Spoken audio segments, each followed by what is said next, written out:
Welcome everyone. Good afternoon or good evening, wherever you are. This is Zaragoza Logistics Center webinar, How to Accelerate Your International Career in Supply Chain. We're going to start in about 2 minutes.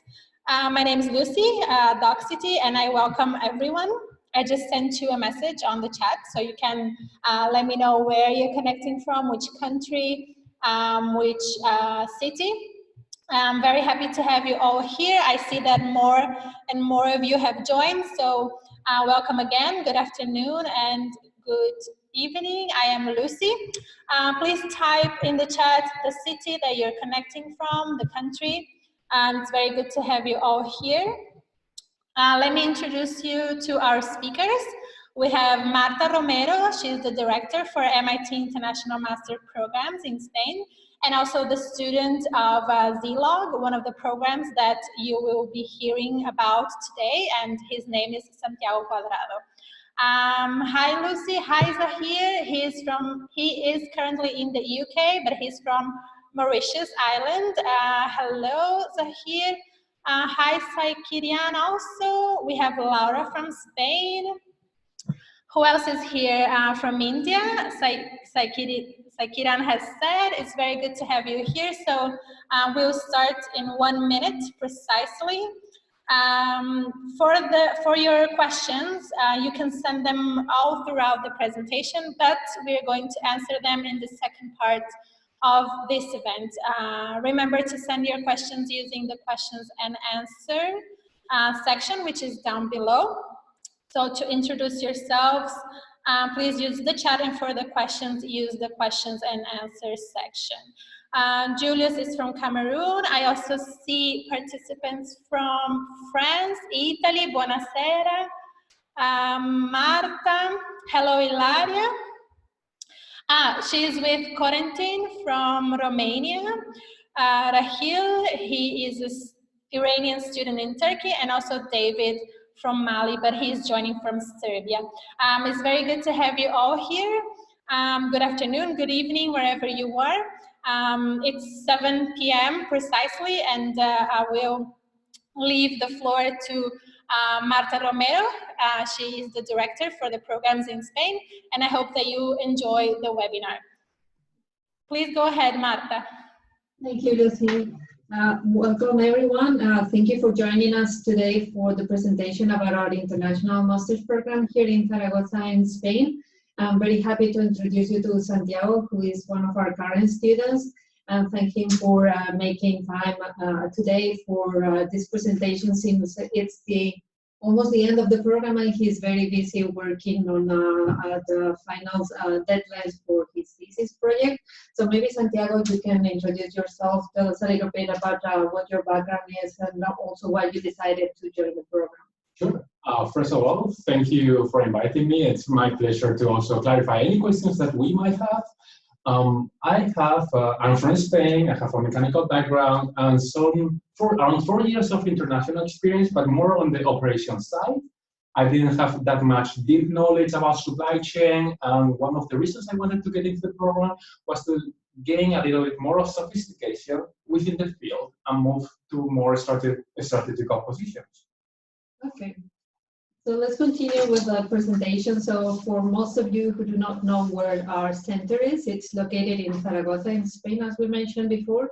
So Zaragoza is, as you can see on the map, it's the 5th largest city of Spain. It's within 300 kilometers from the main cities here in Spain, and you can see that you can reach the main European cities within 1 day, or if you're traveling, of course, traveling is going very fast by a high-speed train, and also if you take some of the low airlines that operate in Zaragoza, and if not in Barcelona and Madrid. The good thing about Zaragoza is that it's not a very expensive city, so you can expect to have a budget of around 600 euros per month for accommodation, utilities, transportation. The good thing is that we moved recently, so that's a burden that you won't have to bear if you're enrolling the program for next year. But I'm a local, and Santiago is not, so maybe Santiago can tell you a little bit more about life here in Zaragoza as a student. Sure. So even though I'm from Spain, I'm from Madrid, and it's my first time in Zaragoza. One of the things that I like the most about Zaragoza is that it is small enough so that you can bike everywhere. Everything is very convenient. The new locations of the centers allows me to get from home to here in around 20 minutes. And of course, the traveling part. I can go to Madrid, Barcelona in around 1 hour. And all the flight connections to Milan, that's great. So the center is a research and educational institute on supply chain management. This is actually a picture of our new facilities. We moved here in December, and we recently celebrated our 15th anniversary, mid-February, and also we took the opportunity to meet with our alumni. It was the third alumni reunion that we hosted. As a university, so for once we are a research institute associated with the University of Zaragoza, which is the local university, and of course with MIT. So not many of you may know about the University of Zaragoza itself, but it's one of the oldest city universities in Spain, and also MIT, everybody knows the Massachusetts Institute of Technology. Within the MIT, so we were the pioneer centers in the scale network. This is a map of the global scale network. We partnered up with MIT 15 years ago.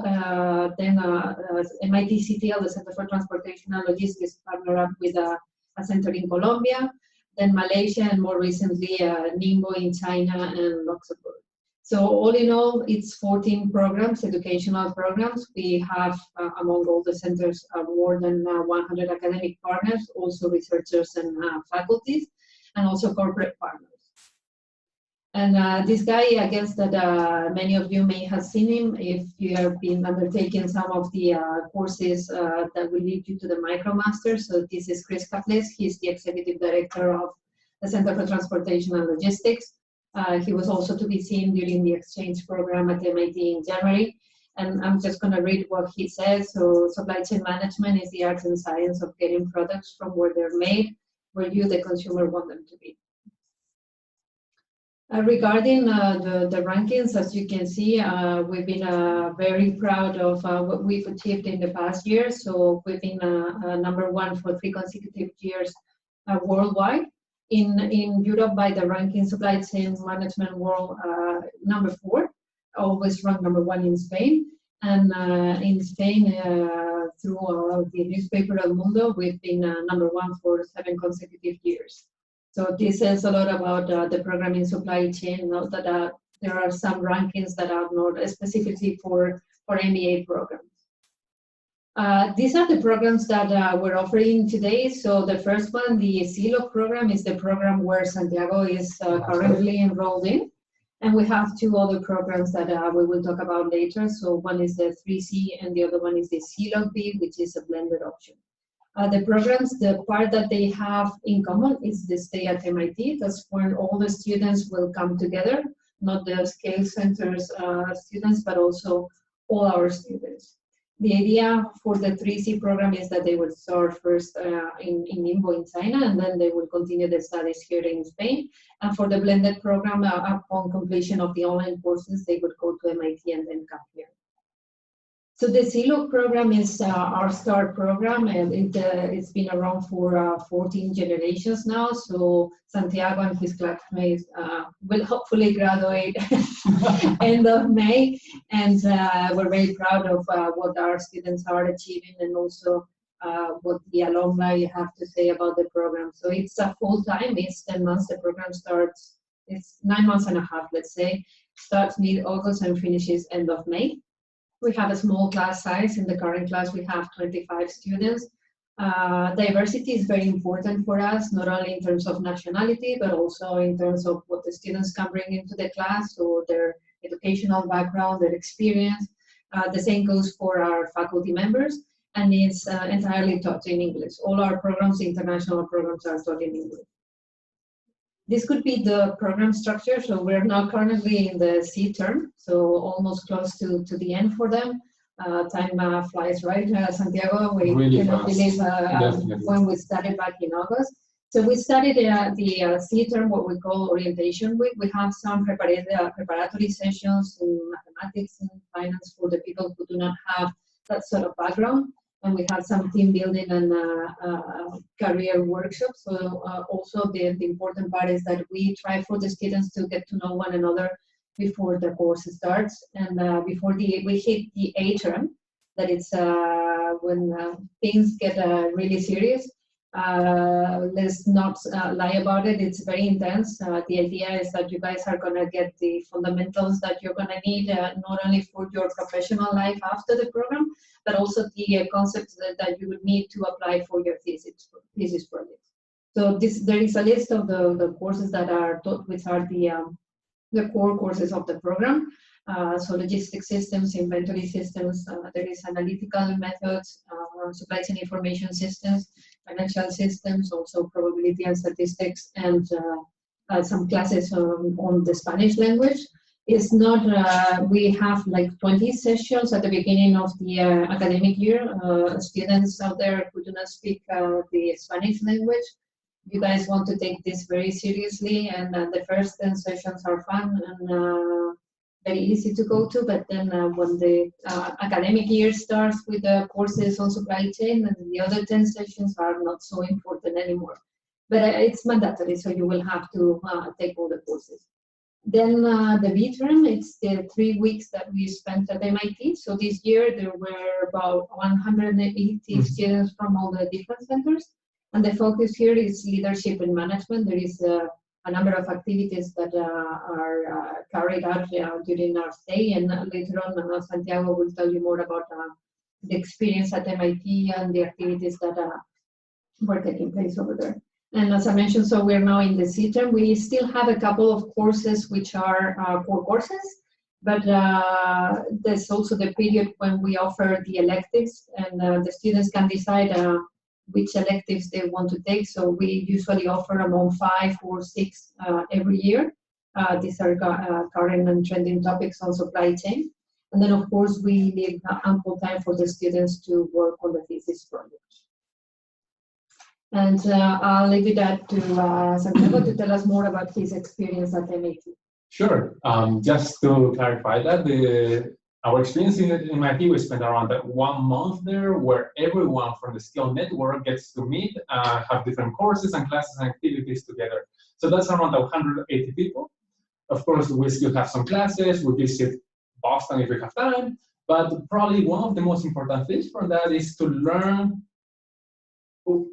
I would like to say that the most valuable is to develop this full network of people. For example, I met great classmates that I'm still in touch with, and I know who to call if I ever need them. And the other thing is discover how to collaborate in teams. I think how to influence, how to drive a project together and push it there and make it successful. So actually, instead of focusing on individual projects, it's more about teamwork and making sure that we can move it.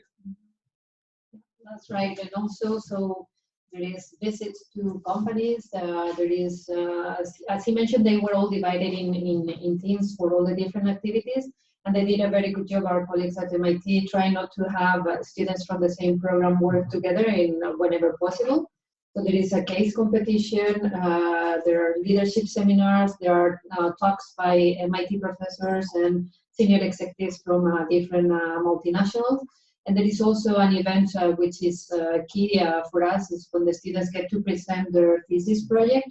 I mean, the students will start working on the project in October, and this presentation is in January. So it's the big event to network.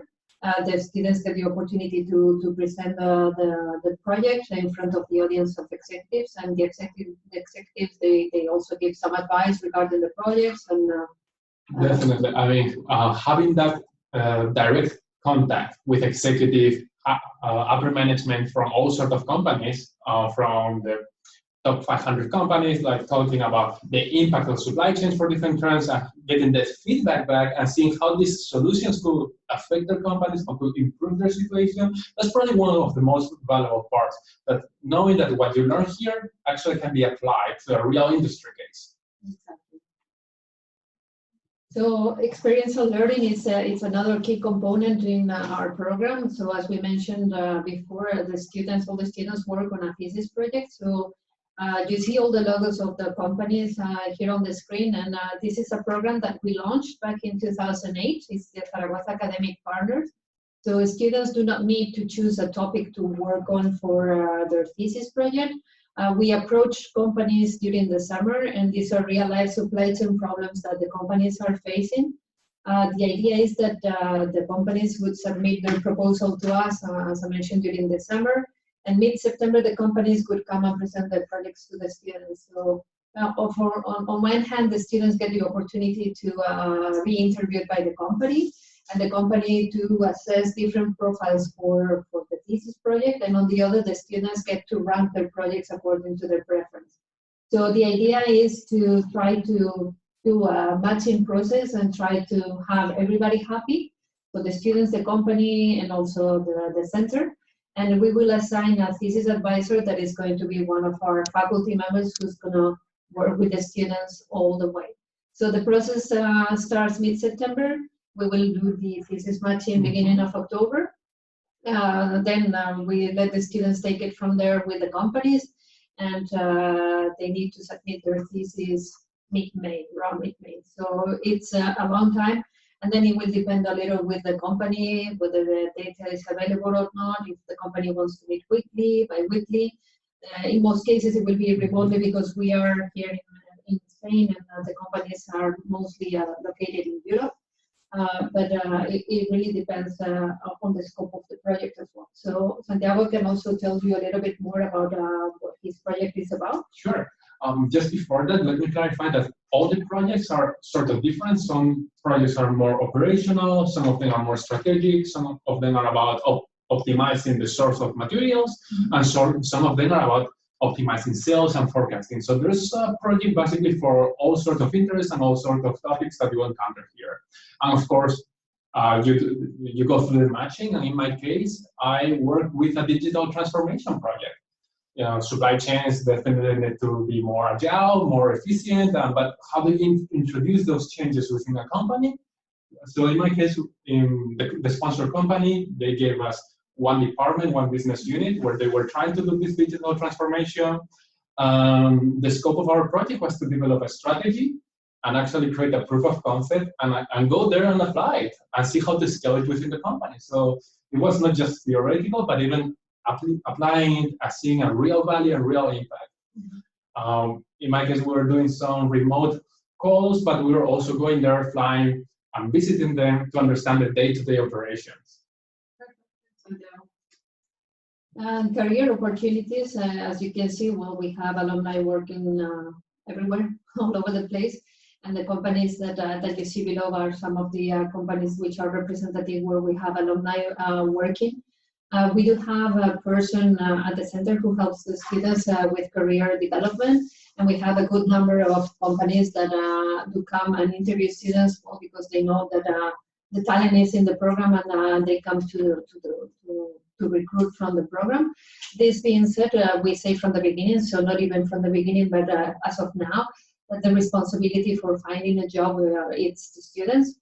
Santiago is interviewing like crazy at the moment. I don't know how many interviews have you had so far? So just one, because I think I like to compare. Before that, for me, it was really hard to move into more strategic supply chain positions. And after the master, I actually around a quarter of these companies, they call me, we are on these ongoing interviews and we're flying there and seeing that. So a huge change. Okay. And then we have here a quote from Fernanda. Fernanda, she was a student from Brazil. She is now currently working for PepsiCo in Spain. So then again, let me read what they said. So Fernanda told us that supply chain management is a very dynamic area in which you can work in very different fields like customer service, demand planning, or procurement. And since it's very dynamic, you have the chance to learn and grow very fast as well. For her, indeed, it meant a big jump in her career because she was working for PepsiCo in Brazil, and she got a very good promotion, and she is currently very happy working in Barcelona. So all was good for her. Regarding the student profile, it varies from year to year. Last year we had a better percentage female male. It was 50-50. So if there are any women out there, let me encourage you to apply to the program. We need more females for the program. The average age is 27, but we have people who are recent graduates with little work experience, as well as people with more years of experience in supply chains or not. We have 14 countries represented, and more or less is 5 years of work experience.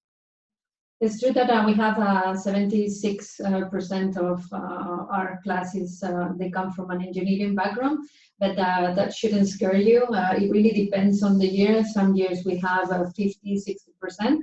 It's true that the program is highly analytical and that you need to have those skills, otherwise you won't be able to survive it. But we had people from other disciplines. I know we had people from political science, from geography. So, I mean, when I said diversity, it's important for us. It's okay, this is the percentages, the current class, but we encourage all sorts of backgrounds. This could be the application requirements for the program. So the application form is common for the center. It's an MIT platform that apply, and you need to upload all the requirements. So the application form, the statement of objectives, so why do you want to undertake this program, your resume, and then the GMAT or GRE. This can be waived if you have shown excellent quantitative skills. So how can we assess that? One would be if you send us your transcripts, we can assess your grades. If not, if you have taken any of the online courses, we could also waive the GMAT requirement if you took SEO 0, 1, and 2, and that you scored at least 80%. Official TOEFL, IELTS, or similar English tests, those can be waived as well if you've been studying in the US, in England, or if you've been working in a country where you needed to work in English. We would also need, as mentioned, the official transcripts and diploma. 2 letters of recommendation. We accept both, depending on whether you're more recent graduate, so we would take one from academia, one from industry. If you've been out of the educational system, then we will take 2 from industry. And then there is a video statement. The platform will prompt you to respond to 3 questions. So what we're looking here is to see how spontaneous you are, Santiago. Good luck, guys. Especially for the shy ones. But it's worth it, totally worth it. No, my recommendation is so you can record it as many times as you want, and we just want to see how you respond to the 3 questions, and no matter if you make any grammatical mistakes, we just want for you to show what you have to show us, and not read or rehearse. Just do it in the minutes.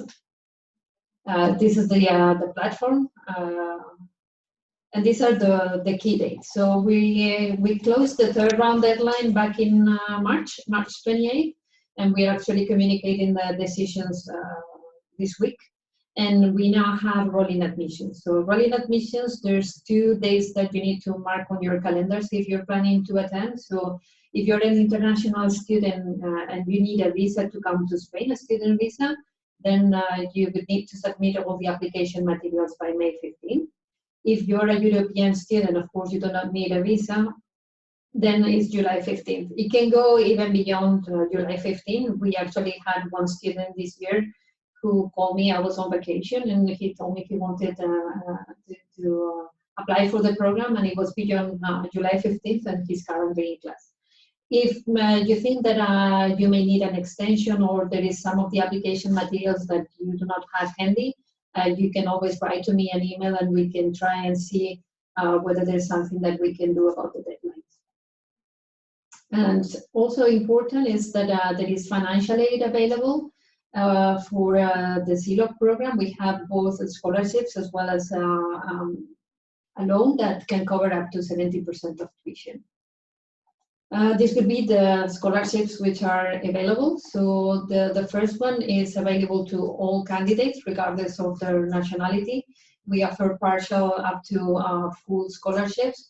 Then there is a couple which are only for Spanish candidates. So the Master Essay competition, that would be a full scholarship, and also the Spanish citizen, which is at 25%. There is also another scholarship for European citizens, another one for Mexican candidates that we have in collaboration with FUNED. We have one which is specific for women as well. And we also have dual degree scholarship with the 5 business schools with which we partner. So with Instituto de Empresa, with INCAE in Costa Rica, with EBS in Germany, with Sabancı University in Turkey, and also with, which one I'm missing, with Fenchia in Taiwan. So there's a lot of opportunity for funding the program if you do not have the financial means necessary. And so now we're going to move on to the 3C program. So Santiago, do you want to say something about the 3C program? Sure, actually, this is very interesting. So when you apply, you can apply to both programs. The 3C program, I think, probably brings you a little bit more of international exposure to China, especially China is a different country. Things are changing very fast. It's a country where supply chain plays a big role. And if you want to get that exposure, it's a good option. Okay, so here, as you can see, so it's basically the same program. So it's full-time, it's 10 months, it's a small class size.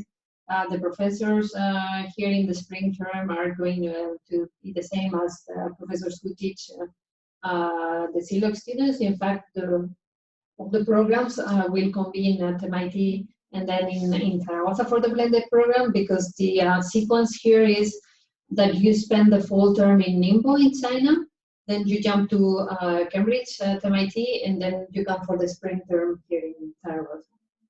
So the program structure, as you can see, it's very much the same as the one that we have here for the residential program.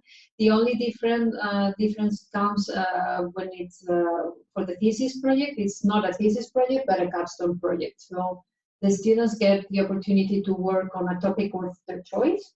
They also get the opportunity to work on with a sponsoring company. So maybe your company is willing to let you work remotely and develop one of the projects that they have somewhere to work on. And also it could be an entrepreneurship project. It will be also advised by one of our faculty members, but it won't have necessarily a company behind it. Here, so this is the students' profile from the first class. So we had a better percentage here of men and women. They were slightly younger, with fewer years of experience, and of course it was the first class, and we had 6 students, so we had 4 countries of origin. Then again, the 71% of engineers of all the different branches in engineering. The deadlines are exactly the same for all the programs. And so I guess that if you guys knew the other person before, so Chris Capis, I think most of you will know Joshi Sheffi. So Joshi is the director of the Center for Transportation and Logistics. And the reason why actually Santiago and myself are here today, because he, together with the rector of the University of Zaragoza back in 2003, they were at an event and they were having a discussion, and that's how the Scale Network started taking shape. Because at the beginning, I remember when we used to go to MIT, it was just the program at MIT and our center, and then with the new center, so that they made up to the 180 people that were there. Then again, so there is a quote there that you can read. Josie comes to Zaragoza in December, and then he teaches different topics. So maybe Santiago, you can. Sure. So this year's topic was about supply chain resilience, about imagining what could happen and how to avoid those things. Or most about risk management, definitely very deep insights. Even though he stayed for a couple of weeks, so that's very interesting engagement with him. You can ask him questions. He's always there to clarify any doubts that you might have.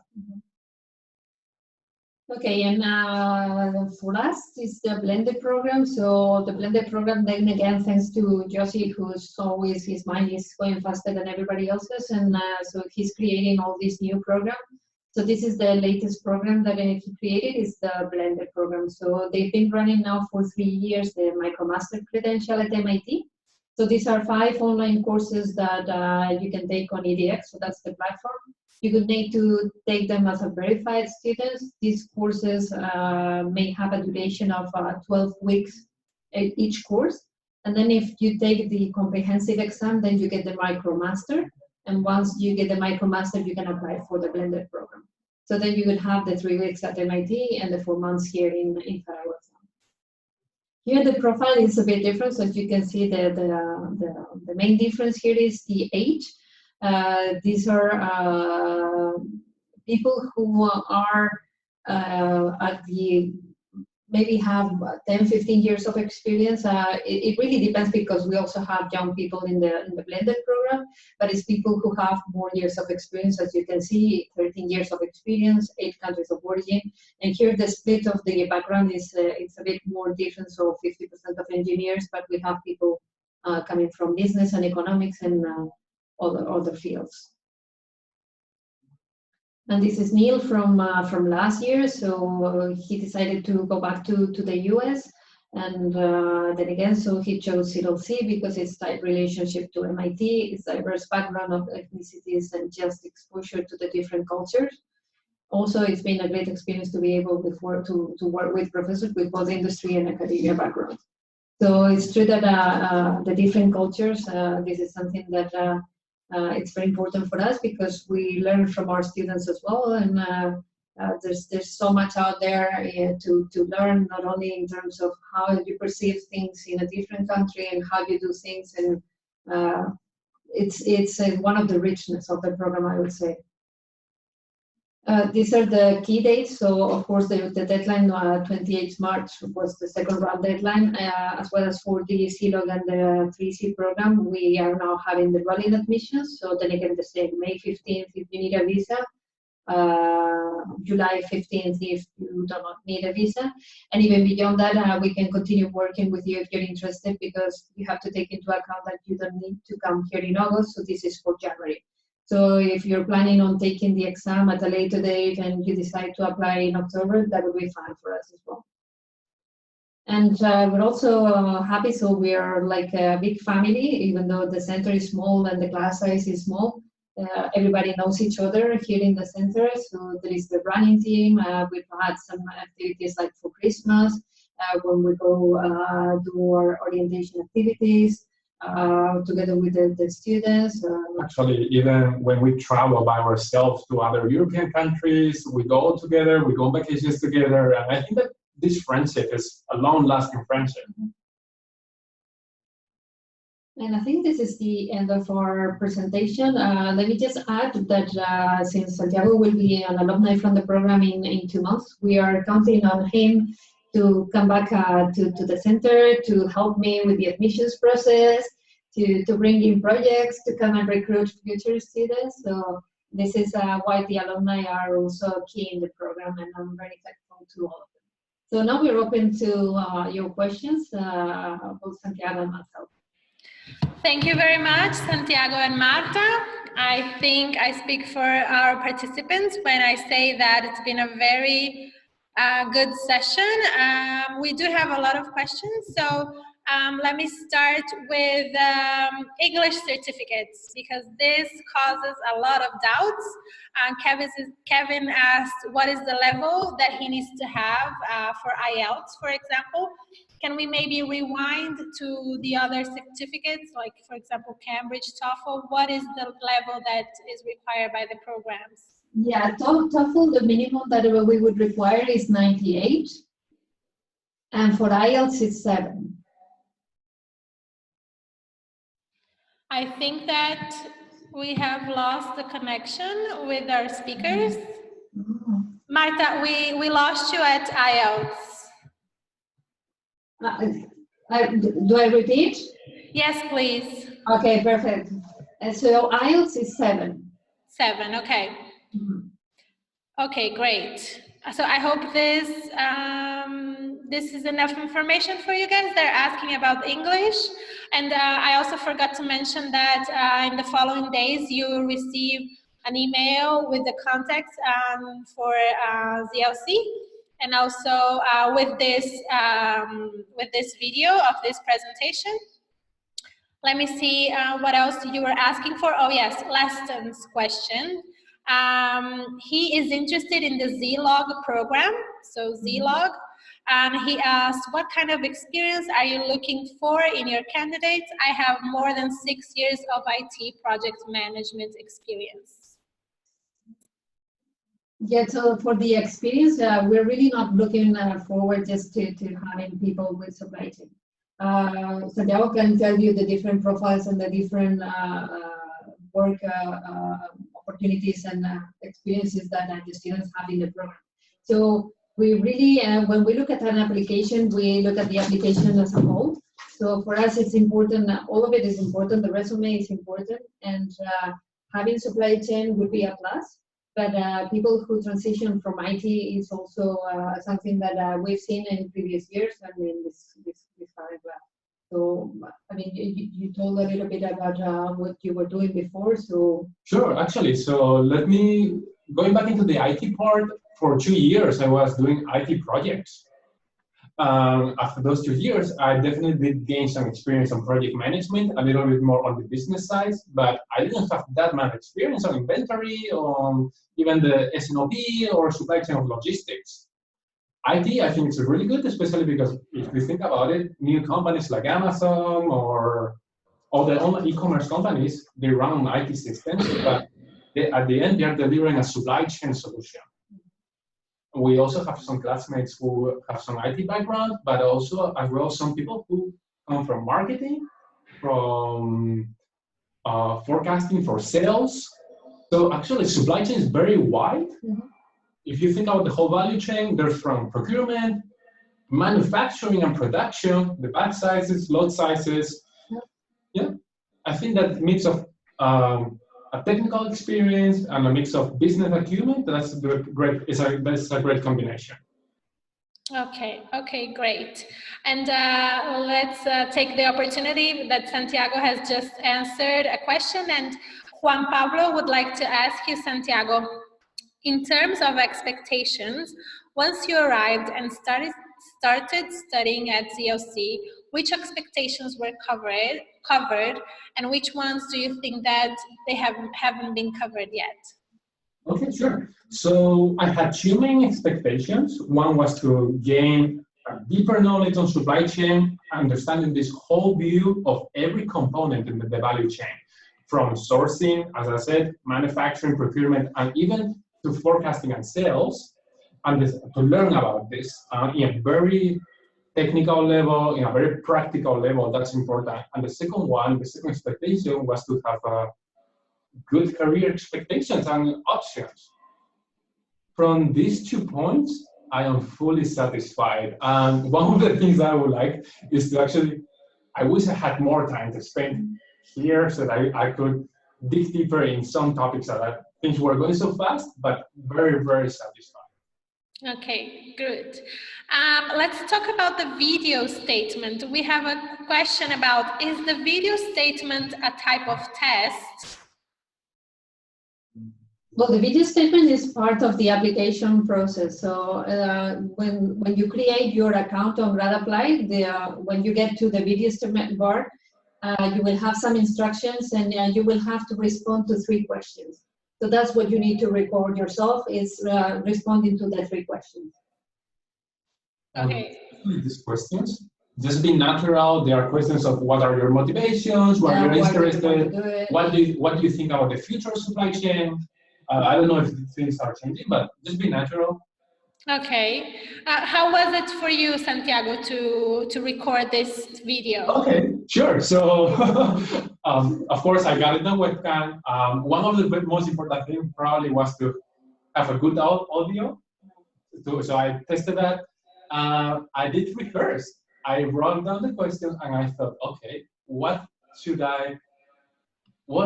I mean, just be natural. What do I really think, and why do I really want to join the program. So I think it's a very good moment to reflect about that.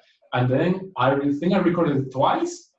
Some of my sentences, I didn't record it in just one season, like maybe I did 30 seconds, pause, and then another 30 seconds, and then I merged them. And that's it. You shouldn't worry too much about the video. I'm a very shy person, actually. I see from the questions that they seem a little worried, our participants. So is this a test? Is this an admission test? How do I prepare? I think they are a bit worried. Well, it is part of the application, so it is some sort of test. Is that for some cases, like Santiago, for instance, he was in Spain and we were able to see him before the program. But for most, since they are living all over the world, this is a good way for us to see how the student expresses, the level of English, and how well they communicate as well. So it is important, but it's not the most important part in the application. Okay. And it's not a test. There's no mathematics. There is no analysis or quantitative analysis. It really is just three questions. Three questions. Why do you want to do this master's? And challenge that you overcame in your workplace. And this three questions that, and you can prepare for the questions. So yeah, you know the questions ahead. Just read them, and when you feel ready, record. Yeah. It's gonna take you, I think, around 1 minute per question. It's very natural because we've even seen videos which were made by professionals, so we're not looking for that. So we're just looking for some sort of video like Santiago and I are doing now, just responding to the questions. Okay, good tips. I invite everyone to keep sending your questions in the questions and answers section. If we don't make it to answer, you have all the contacts of ZLC to get in touch directly with them. You will receive also the email in the following days. Marta, we still have a lot of doubts about work experience, required work experience. Mm-hmm. Rachel has asked for the blended program, how much work experience is needed? The minimum that we would ask would be 1.5 years, 2 years. Okay. Okay. What if the candidate doesn't have any experience? He cannot apply, like Laura is asking. If they do not have any work experience, then they should wait and apply when they gain some work experience. So if there's zero experience, then they should think about applying 2 years later. Okay. Actually, I would like to clarify that if you have some work experience, if you come to the master, you'll gain a lot more insight versus someone who doesn't have experience, because this is very business oriented, as well as many teamwork experiences. And having that background and those experiences is something that will definitely complement your learning here. That's a very good insight. Thank you, Santiago. And the last question that we have is there a percentage that is given to work experience regarding the application? Is there a weight for work experience? There is not a weight as such. I mean, for us, all the application materials are important. So we take into account everything, the resume, the letters of recommendation, how well you did while you were in so it isn't like 30% work experience, 40% academics. No. Okay. We don't use percentages. We look at the application as a whole. Okay, good. Very good. Okay. Question about partners. Simona asked if Banca Intesa São Paulo, which is an Italian bank, is a partner. No, I'm afraid no, but if she knows someone there, and we can start establishing the connection. Okay, any other European partnerships that are important to mention? Let me go back to the slide where we had our partners. There you go. So here you see, I mean, we do have a good number of alumni working for pharma. So most of them are working for Roche in Switzerland. we've been working with all the major pharma companies. So there is Pfizer, there is Novartis as well. But you can see on the screen that we work with the different companies in all the different sectors. So, delivery, consumer goods, 3PL, what else do we have? We have retail, we have oil and energy. Sure. I mean, actually, these are not all the partners. There, for example, my company partner, they prefer to be private, but they are also one of the biggest companies in the world. So there are a lot of things in a lot of industries. Okay, and I'll take this opportunity that we are seeing a lot of international corporations and ask Leston's questions. What are the job prospects for international non-European Union students after this program? For placement, you say? Yes. Well, it really depends. Some of the companies that we work with do not have any restrictions regarding the work permit. Some of the companies do. Like, for instance, Starbucks, they're based in the Netherlands, and they have this restriction about sponsoring work permits. It really depends, and since it's a job that the students need to carry also while in the program, to identify those companies that will not have this burden, and that will hire people just because of the talent and not because of the nationality or the permit. Okay. Question from Rishab. What's the difference between placement? What's the difference between blended and residential programs when it comes to placement?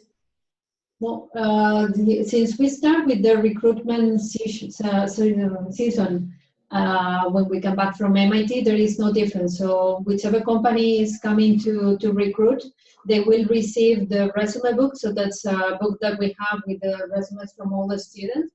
And then the companies may decide, okay, we want to interview 4 students from the residential program, 3 students from the blended program, 2 from the 3C program.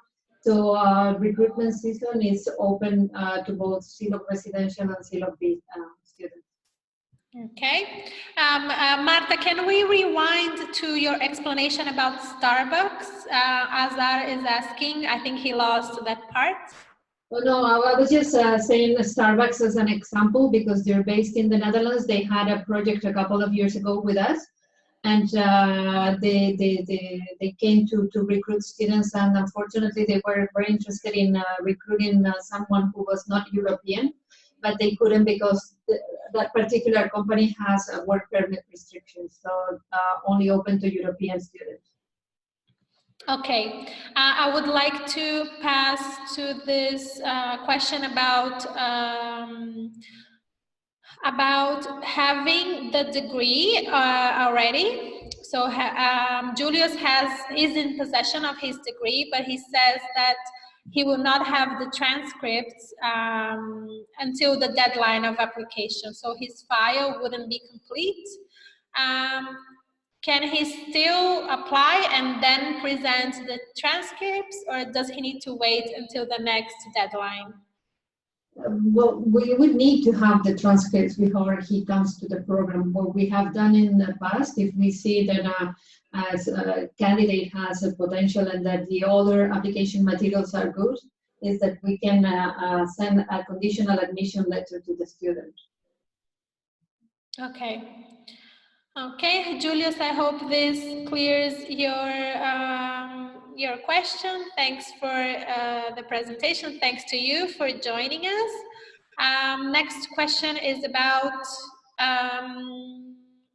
so this participant has 6 years of experience in quality management and is currently pursuing a master's also in quality management. Marta, do you believe this program would be redundant because he already has modules in supply chain in his current master's? Well, it would really depend. If you want, you can look on our website. There is a description of the classes that the students are taking. It's a brief description, but you could see if there's any overlaps, and maybe it's just a few sessions, maybe one course that will be similar. I doubt that it's going to be a full overlap of the two programs, because I guess his program is not focusing on supply chain, but that would be something that he would need to wait and see what courses he's taking and the courses that we're offering. Okay. Next question is about scholarships. Can we maybe go to the slide of all the possibilities of scholarships so that you can check all the opportunities also for non-European students, all the opportunities for women, and also for Latin American candidates that I see that are a few here. Let me know if you have any questions, guys, about the scholarships. And let's go. We need to rewind to English again, Marta. Rachel says that her IELTS score is expired with band score 7, and she cannot take the exam until the deadline. Can she still apply and send the results later on? Can she take a test of English? What can she do? Well, even if it's expired, if she has her test taker copy, we can still accept it. Okay. So she wouldn't have to take it again. Okay. A question about GMAT, GRE score. What is the average GMAT, GRE score required for the residential program? And how much does this affect admission for a candidate with 3 to 4 years of experience? Okay, so for GMAT, it could be 640. That would be the minimum required by the program. And for the GRE, we really look at the percentiles. So it would be 75% of the quantitative part and 50% on the verbal. Okay, great. We have a participant that says that his or her field is protection of environment and of the water. Are the programs suitable for someone with this background? As mentioned before, we're open to any kind of background and diversity. So yes.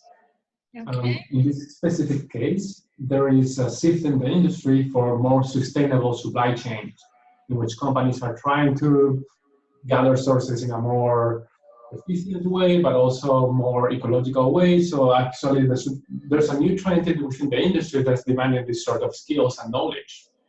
We actually have one course on sustainable supply chains and energy. So. Okay. Okay, we do have a question about scholarships, and now that we are on the slide, at what stage can we apply for a scholarship? Well, you should apply very soon. So if you submit your application by May 15th, if you are intending to apply for a scholarship, you have to look at the dates because they are not the same, the deadlines, but some have the deadline end of May. If you are intending to get admission and apply for a scholarship, what we can do is that we can look at your file very fast and come back to you with a decision so that if you're admitted, you can apply for financial aid. Okay. Question about the methodologies. I would like to know the methodologies that we can learn and we can apply in supply chain, type of math, of statistics. Can you tell us more about this, Marta? I'll let Santiago handle this. Well, let me first start with there's a mathematical component in everything. When we need to consider profits or costs, the math required needs to be there. And then let's talk about more practical cases that we have been facing. For example, where to source or where to build a factory. The methodology is, we have, of course, different inventory models, but then also different logistics costs and different ways. For example, you could do consolidation or you could just ship things continuously. And there are some models there, some tools. Excel is a good tool, but then also more advanced ones, for example, R or Python, that they can use to assist you in the calculations. So what they teach you here is about those models and about how to see the connection between all the moving parts. The mathematical part, that's something that you will need to apply yourself, but having the understanding that inventory has an impact on warehouse space, on a financial impact, that things expire. You cannot store yogurt forever. That's actually, that business acumen, that's also part of the program. Okay. But there are a lot of different methodologies that whether you want to optimize routing or inventory or financial leverage, it depends on what you want to optimize. And you have to base Okay. A lot of cases, a lot. Thank you. I hope it's clear for all of our participants. Mohsin will be joining the ZLog program from August, and he would like to know about accommodation in Zaragoza. Are there any hostels? Where can he live during the program? Okay, so we have a good number of apartments that we've been using for many years now. So this is because of the relationship with the landlords, and which are usually downtown. So now that we moved and we're closer to the city center, they are better connected than from the previous center. The idea is that you could need maybe to stay in an Airbnb or in a hotel or hostel during a couple of days. And some of the students do already come to the program and they decided to share apartments, and they like the pictures that we sent to the students here in the summer. And the idea is that before the start of the program, during that first week when we do the enrollment and all the paperwork, the students will get accommodation. So this is something that you do not really need to worry much about, because accommodation is something that is easily found by the students, and with the help of Clara, who is the person who helps the students with almost everything. In most cases, the ones who come here without an accommodation, we come here, we meet each other. Some people stay at an Airbnb or some sort of hostel, but in a couple of weeks, everyone meets each other. You have new roommates, and then you look for a flat, and within 2 weeks, you probably will have housing. Okay, okay. How many applicants are accepted for each course? Well, it really depends on the year. So last year we received almost 200 applications, and there's 25 students in the class. Okay, and one of our participants is asking, what are the chances of getting admitted in the session if I apply now? I mean, if you apply now, well, we'll have to read your application first. Yes. But I encourage you to do so. Yes. Everyone, you receive the contacts to contact ZLC if you have any doubts about the application, if you have doubts about your background, your work experience. Feel free to reach out to ZLC to understand which program is more suitable for you, what do you need to submit documents, etc. We do have a question for Santiago about the company projects. If you could tell us about a company project and the main, it says here, the main thing that you have learned from these on a specific project. Okay, so about my specific project, so the one in my project is a little bit more strategical. It's about change management. The most valuable thing that I learned was to see things from multiple dimensions. Consider not just money and efficiency, but also how to survive change. If you want to implement a change within the company, how to do it with different stakeholders, how to present it. Of course, there's a supply chain impact, better performance, but about how to introduce that, how to make sure that everyone sees the value, and how to roll it out. That's probably the most important thing. So actually having a real project within a big corporation. Okay.